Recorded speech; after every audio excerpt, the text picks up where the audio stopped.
Hello, beautiful souls, and welcome to the Woo Curious podcast, your map to the mystical, your key to the sacred, and your guide back home to yourself. I'm Eileen, a writer, a spiritual coach, energy healer, and slow living witch. This podcast is your invitation to explore a world where the mundane and the sacred intertwine. It's a haven for those ready to take the first steps into the realms of magic and mystery, providing a safe space for you to embark on your own enchanted journey towards healing and self-discovery. Here, I'll unveil the whispers of the mystical, the rituals often hidden in plain sight, and I'll engage in sacred conversation intended to stir your soul and lead you back into your power. I'm all about demystifying woo and witchcraft. So, whether you're a seasoned seeker or simply woo curious, I'm so delighted you've decided to join me on this journey. Let's make magic. Hey Woo Crew, before I dive into today's episode, I wanted to make sure that you knew about my free week-long offering that's happening right now, March 25th through 29th. It's live, it's free. Did I mention free? It is a week-long guided journey to step into your power. It's called Bloom, and I would love for you to join me. I'm going to talk a little bit more about the details towards the end of the episode, but I couldn't wait that long to tell you. Link to join is in the show notes as always. Enjoy today's episode. Hello, and welcome back, Woo Crew, to another episode of the Woo Curious podcast. I am your host, Eileen, and this is my first episode hosting the show solo after Ellie and I decided to go our separate ways. As we mentioned in our last couple of episodes together, it was completely amicable, and I have a lot of excitement and joy for the path that Ellie is taking. She'll be out with her own podcast sometime in the near future, so stay tuned. We'll definitely be announcing it here. And even though there is a little bit of sadness for sure, I'm also really excited about being able to connect with all of you in a way that is aligned with my brand of magic, and as well as having podcast guests on. As I sit here recording this, I've already recorded 3 guest episodes. So for this first little while, there'll be quite a few guests joining me. And then we might have periods of time where it's more just me and my thoughts and ideas and learnings and ahas that I want to share with you. Ellie and I always started off with a magical moment, and I would love for those of you who are sticking with me on this journey to weigh in and let me know, is that something that you enjoyed hearing about? Are you more like chomping at the bit to get to the meat and potatoes, as it were, of the episode and what we're going to be talking about here? I'm curious to know if that segment of the show is something you'd like me to carry on the tradition of. For today, I will just say that it is magical to be able to be starting something new in the spring and the energy of Ostara that just happened last week as you listen to this, that fiery Aries season. It is eclipse season, so there's a little bit of some other stuff going on in the air, but it is really a fun energy to be tapping into as I embark on the next leg of this journey. And today, I really wanted to speak about dreams. So, as the title of the episode will have given away, what dreams may come. Dreams are something that when we start to sink into the world of woo and witchcraft and even fairly secular spaces, people talk a lot about their dreams and the meanings of dreams and the significance of them.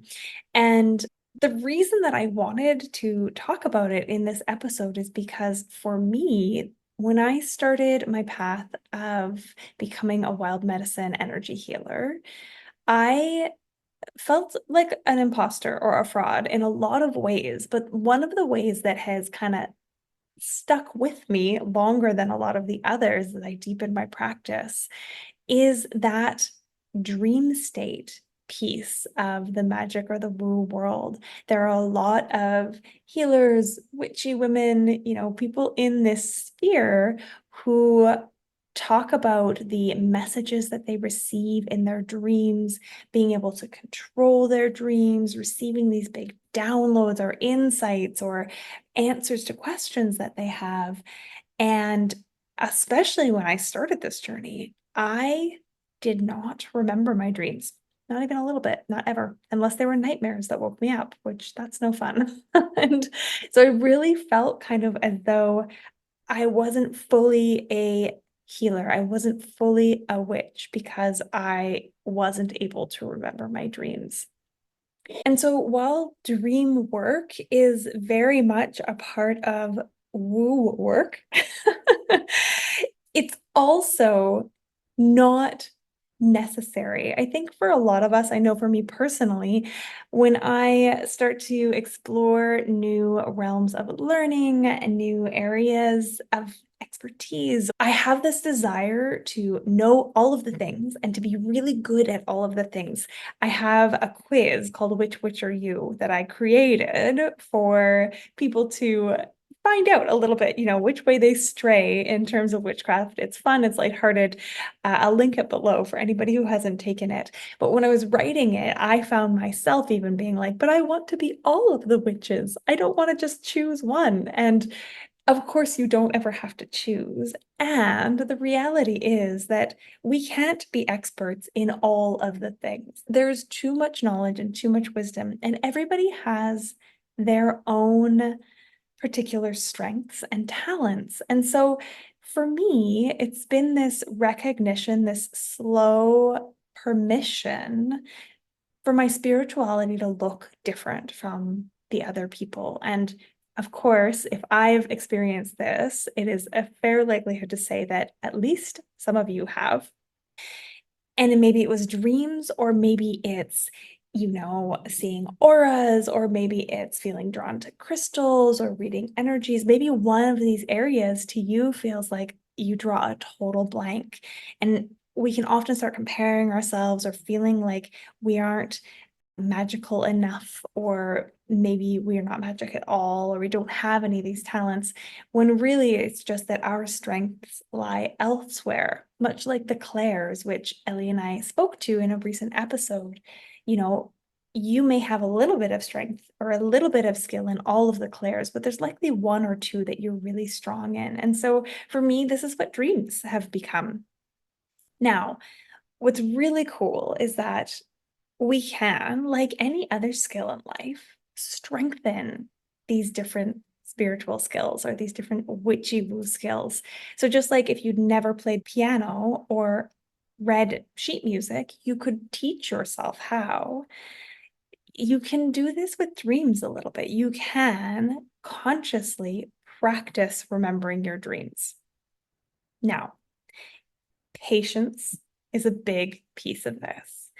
And so for myself, as I moved through the year-long energy healing training, I just asked myself to remember my dreams. At that point, I was still working as a full-time midwife. So there was no way that I was going to drag myself out of sleep and turn on a light and write down my dreams, which if you're trying to remember your dreams, that is what most people will suggest, when you're in that semi-conscious awareness state of just waking up, whether it be the middle of the night or first thing in the morning, if you are able to grab a pen and paper and pull yourself out and jot down some things to jog your memory for the morning, that will of course make it easier to remember, because those dreams disappear relatively quickly once we shift out of that sleep brainwave state. But as a midwife, every second of sleep was precious for me. I was not going to be interrupting my already interrupted sleep anymore just to remember my dreams. So instead, I decided to take the pressure off and just ask my body and my brain to say hey, can I remember my dreams? And it started slow. And until I came to Argentina, actually, it was kind of hit and miss. For a little bit when I was really conscious before bed every night, saying I'd like to remember my dreams, I would a bit in the morning. And then I'd forget to write them down when I came downstairs and I'd forget them. And that was okay. I decided that was okay. Again, coming back to what I say over and over on this podcast, that message to let yourself be right. Let your journey look like what it's going to look like.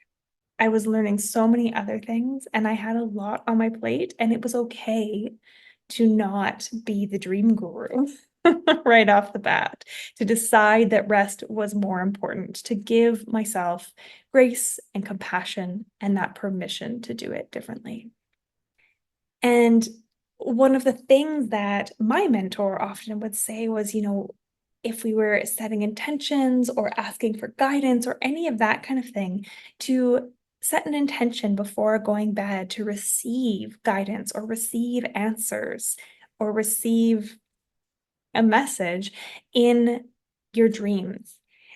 And what's really interesting about the subconscious mind is that even if you don't remember the dream, the message, the answer, the guidance that came through in your conscious waking mind, your subconscious still has access to it, right? And so sometimes we can ask our sleeping mind, ask our brains and our subconscious to come up with solutions for us that we may not have right first thing in the morning the next day in the forefront of our conscious minds, but we might be able to tap into it by dropping into meditation and asking the same question. It may bubble up, or dropping into a drum dream or some other kind of trance journey, guided visualization. These kinds of practices can really help us to tap into the answers that our sleeping minds came up with, or the guidance that was given to us as we slept.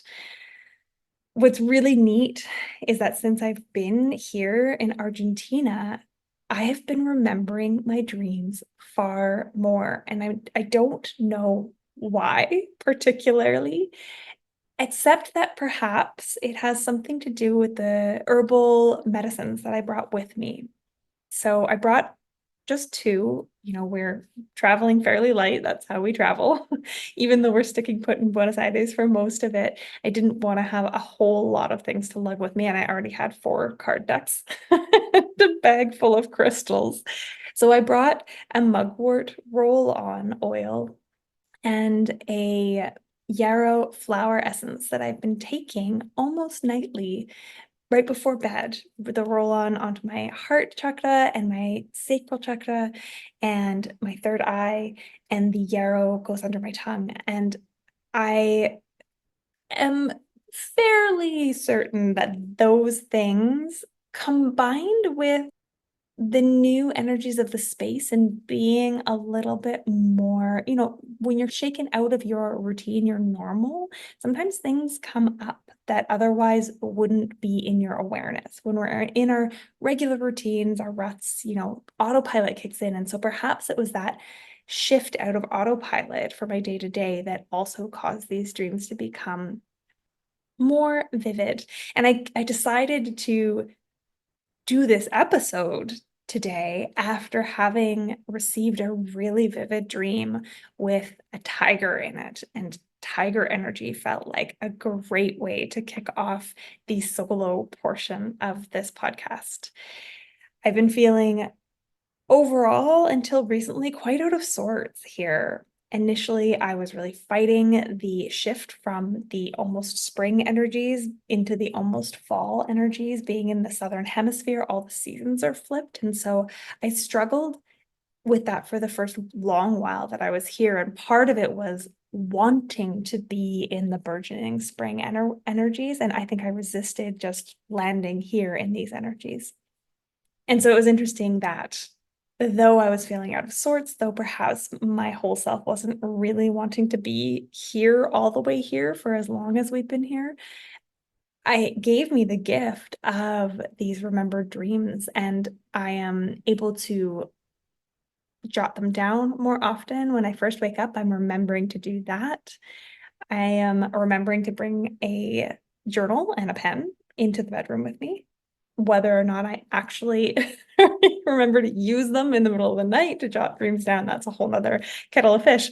But there are these little pieces that at home I forget because I've got my routine, and here it's become a bit more of the norm. So they are a really potent area if you are starting to work with your dreams or wanting to remember your dreams and don't.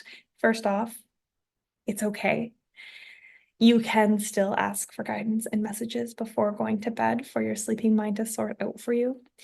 And you also don't have to. You never have to work with dreams. It's not a required piece of being a woo curious woman to work with your dreams. Permission to not if it doesn't feel aligned.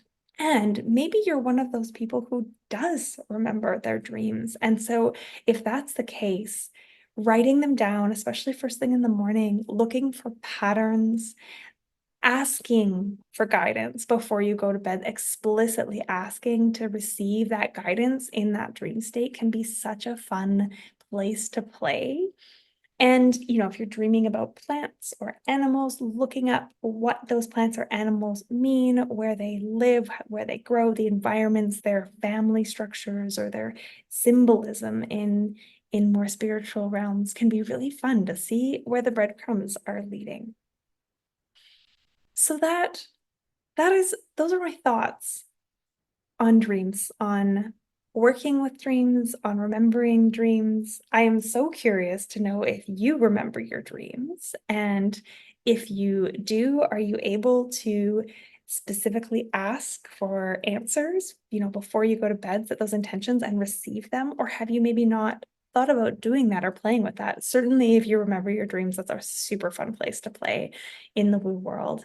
And perhaps you're more like me and you don't remember your dreams and you want to, in which case I would encourage that asking to remember them, setting that intention before bed, and giving yourself lots of patience and time, and deciding whether it's a priority enough for you that you want to pull yourself out of sleep, perhaps at 3 a.m. when you roll over and you're awake enough to be aware of the fact that you were dreaming and know what it was, but not totally awake enough to write something down. So making that decision for yourself, is the rest more important, or is this cultivation of this skill of remembering your dreams more important? These episodes, as I am on my own and chatting, are mostly going to be shorter than they were when I was with Ellie, but next week I have a guest. Her name is Leanne Mercredi, and she's an Akashic Records reader and a healer. She's an amazing human. I've been on her podcast. She has done a bonus for my Unleash Your Inner Witch course. The first time I ran it, she came and did a bonus Akashic Records demonstration to the women who were in it that first time. And I think that you're really going to enjoy our conversation, especially if you're curious about the Akashic Records, because it is an area that Ellie and I never touched on because neither of us are experts in it. And it's so fascinating to me. So definitely tune into that next week.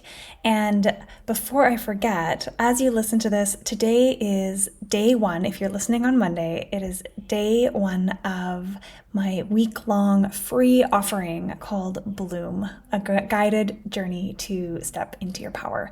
And this is really an exciting offering for me. It's the first time I've run a full week experience, but I really wanted to craft an offer that gave a bit of a sense of what it's like to go deeper with me. And so over the course of these 5 days, we're meeting live every day at noon on Zoom. They are, of course, recorded because I know that timing is difficult for people, and that's noon MST.